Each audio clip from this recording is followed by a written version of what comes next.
Boa noite a todos. Estamos dando início aqui ao terceiro episódio da nossa série Santificação da Família. Cumprimento você que é membro da nossa igreja, você também que não frequenta a nossa igreja, mas está acompanhando essa série, está acompanhando os sermões todas as quartas-feiras. Hoje é a nossa terceira quarta-feira e eu gostaria de convidar você que ainda não assistiu os 2 episódios anteriores, que assista no canal oficial da igreja, no YouTube, está salvo, canal oficial aí também pelo Instagram, que você possa assistir os 2 episódios anteriores. E hoje nós iremos tratar sobre um tema bastante relevante, que é as telas e os impactos negativos que ela vem trazendo para as nossas crianças, para os nossos jovens, adolescentes e também para os adultos. Você tem noção de quanto tempo o seu filho tem passado em frente às telas? Quando eu digo telas, eu digo a tela do computador, a tela do celular, do tablet, da televisão, todo tipo de tela. Você tem conseguido mensurar ou calcular quanto tempo que as crianças, os jovens ou adolescentes, seja de qualquer idade, têm passado na frente das telas? Ampliando um pouco mais essa pergunta, você tem noção de quanto tempo você, que é adulto, tem gasto na frente das telas com filmes, séries, programas que não têm agregado nada e não têm acrescentado nada para você como pessoa, como ser humano e principalmente como cristão? Hoje eu vou trazer para vocês aqui alguns dados científicos, inclusive, não são dados da minha cabeça, foi uma pesquisa que nós fizemos e que é um pouco alarmante, mas vamos dar início a esses dados. O Brasil é o segundo país que mais consome internet no mundo e o terceiro que mais usa as redes sociais no mundo. Geralmente, em média, o brasileiro passa de 10 horas e 8 minutos por dia fazendo uso conectado na internet. E isso é um dado muito relevante. Mas o que é mais alarmante é que 8 de cada 10 crianças e adolescentes usam a internet. Isso sim é preocupante. Esse uso indiscriminado das redes sociais, da internet, por crianças e adolescentes tem trazido consequências terríveis, principalmente dentro das famílias.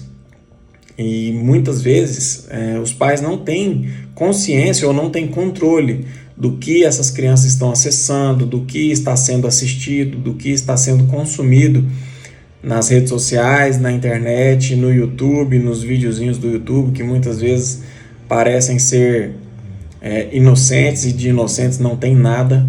Então é um risco muito grande que tem acontecido e tem acometido com os nossos jovens, com os nossos adolescentes, com as nossas crianças. E essa falta de controle, ela traz consequências.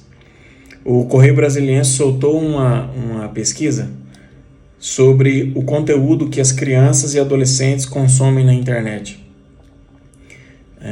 Intitulado Crianças Online, ele é um relatório que revela que mais de 2/3, 68% em média, dos usuários já encontraram conteúdos inadequados ou perigosos, sendo conteúdo adulto, jogos e sites que difundem informações sobre armas e ameaças mais comuns. As principais conclusões do estudo, realizado com mais de 11 mil entrevistados em 23 países, são: 59% dos usuários encontrou pornografia na internet. 26,6% caiu em sites dedicados a jogos de azar. E 20% dos usuários se deparou com sites com armas e quase o mesmo número foi confrontado com linguagem forte. São números altos, números bastante elevados. Mas se nós trouxermos essas informações para o nosso dia a dia, para o nosso cotidiano, além de filmes, séries, desenhos que, como disse anteriormente, parecem ser inocentes e inofensivos para as nossas crianças, tem a questão dos jogos violentos, os jogos eletrônicos, que por si só os jogos já geram a questão do vício, né? Daquela sensação de recompensa. Mas o risco maior ainda para os jogos eletrônicos, que são jogos de tiro, de arma, de matar. E nós vamos ver por quê. Na Segunda Guerra foram encontradas 27 mil armas, das quais 90% ainda estavam carregadas. Os soldados tinham armado as armas, transportado e posicionado, mas não atiraram. Cientistas descobriram por meio de perguntas. 15 a 20% de todos os soldados na batalha tinham tido oportunidade de atirar sobre inimigos claramente expostos. A maioria não atirou ou atirou conscientemente errando o alvo. Tem um psicólogo militar que é um tenente-coronel norte-americano. O nome dele é Dave Grossman. Esse cidadão, ele desenvolveu um simulador, juntamente com a sua equipe, logicamente, não foi somente ele, mas o simulador dele, a sigla do simulador é MACS, M-A-C-S, e o nome em inglês é Multiple Size Arcade Combat Simulator, que é exatamente idêntico a um jogo muito difundido hoje no mundo inteiro chamado Counter-Strike. Esse jogo é jogado em primeira pessoa, onde o jogador ali, ele se infiltra na tela que ele estiver jogando, seja no celular, seja no computador ou no tablet, ou em qualquer tela que ele estiver jogando. É como se ele estivesse dentro do jogo, ele joga em primeira pessoa, é como se ele estivesse participando daquele combate ali de forma real, de forma muito pessoal. E esse jogo, esse simulador que foi desenvolvido por cientistas e por militares do exército americano, ele trouxe, com essa introdução desse simulador, trouxe um aumento de sucesso de matar dos soldados, que era de 15 a 20% na Segunda Guerra Mundial, para 95% na Guerra do Vietnã.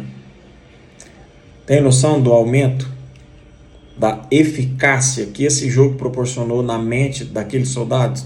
Simplesmente por praticarem no simulador. Aumentou-se o índice de letalidade dos soldados de 15 a 20% para 95% da Segunda Guerra Mundial para a Guerra do Vietnã, onde o exército americano participou. É um índice muito alto, meus irmãos, um índice muito alto e muito perigoso. Isso aqui só comprova o risco que muitas vezes os pais olham e falam: mas isso aí é só um joguinho, é só videogame. Não é só um joguinho, não é só videogame. E muitas vezes os próprios pais jogam com os filhos, ou até jogam mais do que os filhos.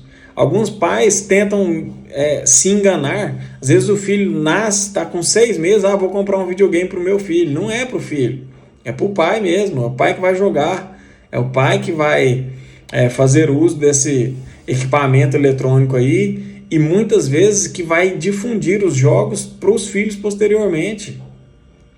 Isso é terrível, irmãos. E esses efeitos que as telas têm causado nas pessoas, nós vamos ver que ela equipara-se a um sistema de recompensa. O sistema de recompensa cerebral, que abrange regiões formadas por circuitos neurais, é o local onde são processadas as informações relacionadas às sensações de prazer e satisfação. Agora veja que terrível. O fato é que esses tipos de sentimento de recompensa e pertencimento podem ser também experimentados em estados de euforia induzidos por drogas e no uso de dispositivos eletrônicos como os smartphones. Interagir com um smartphone touchscreen de forma ativa ativa áreas cerebrais relacionadas a uma recompensa, similar ao vício em drogas ou satisfação ao alimentar-se. Pesado isso, né? E muitas vezes nós achamos que as telas não têm influência nenhuma, não têm prejuízo nenhum para as nossas crianças, para os nossos adolescentes e jovens, e para nós como adultos também, mas tem consequências terríveis. E quais são essas consequências? Vou relatar para vocês algumas delas. Diminuição do pensamento analítico, diminuição na capacidade cognitiva, diminuição no desempenho escolar, alteração na qualidade do sono, irritabilidade, falta de interesse na execução de tarefas simples, como ir ao parque e praticar esportes. Criança, quando ela está literalmente viciada nas telas, no celular, no videogame, ela não quer praticar esportes, não quer jogar uma bola, não quer brincar de carrinho, de boneca, os meninos e as meninas, não querem dar uma volta no parque, não quer nada, quer ficar só em casa, só jogando videogame, só jogando no celular. E isso é terrível, irmãos, isso é terrível. Isso traz consequências catastróficas para as nossas crianças, para os nossos adolescentes. Essa reclamação da diminuição do desempenho escolar aqui, eu tenho visto vários profissionais da área da educação reclamando essa questão, a questão do pensamento analítico, capacidade cognitiva. As crianças não raciocinam mais, as crianças estão vivendo meio que no automático e sem nenhum senso crítico, não raciocinam, não tem criatividade nenhuma. Isso é terrível, terrível, a gente tem que cuidar com isso.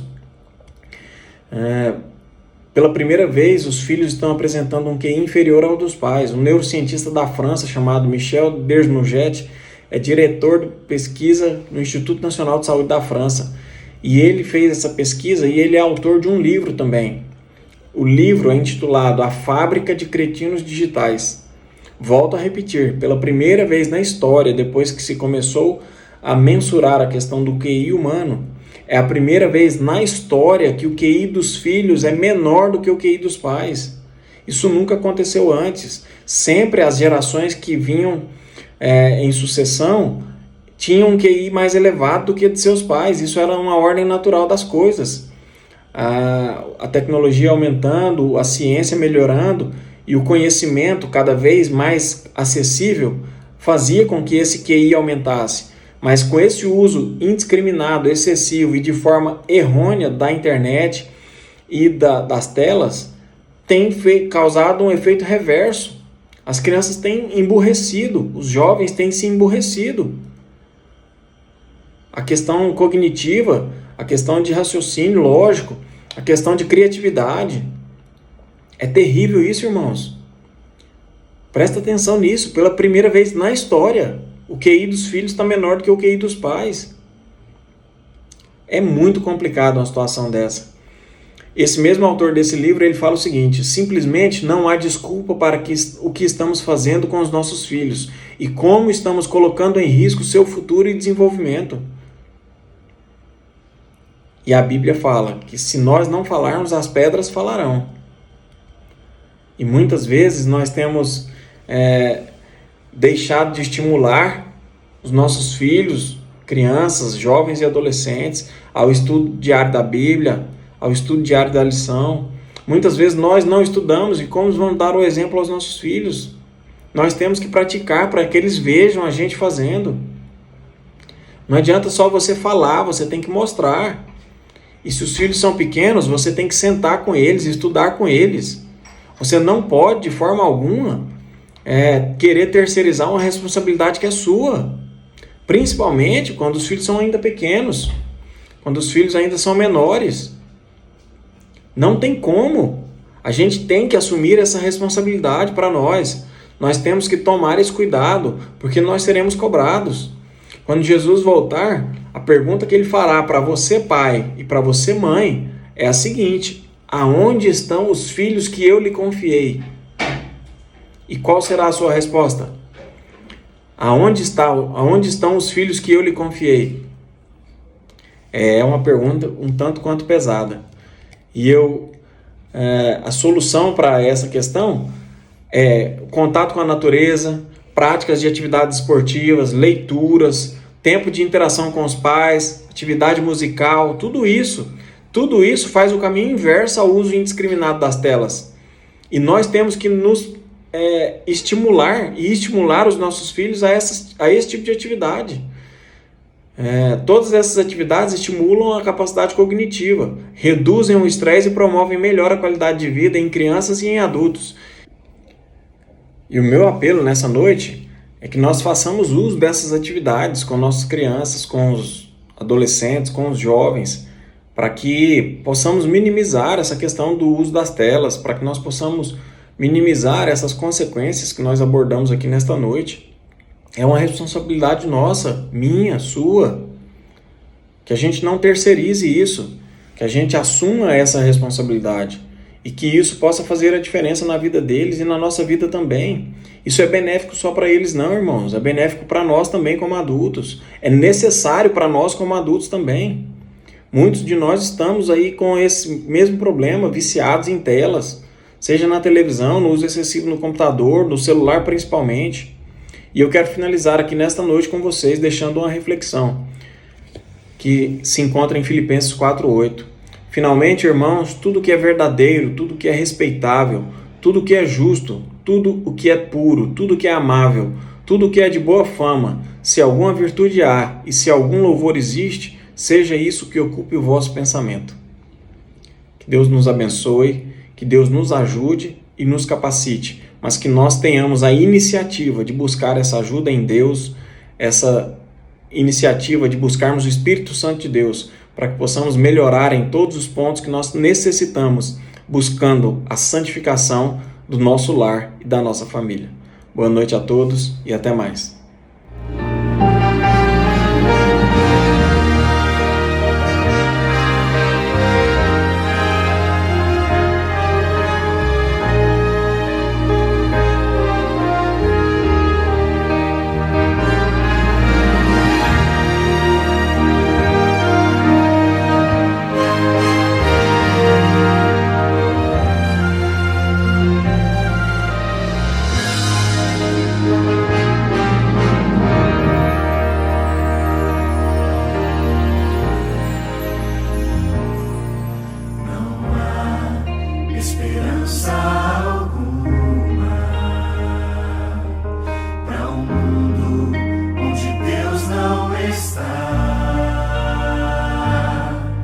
Não há esperança de amor.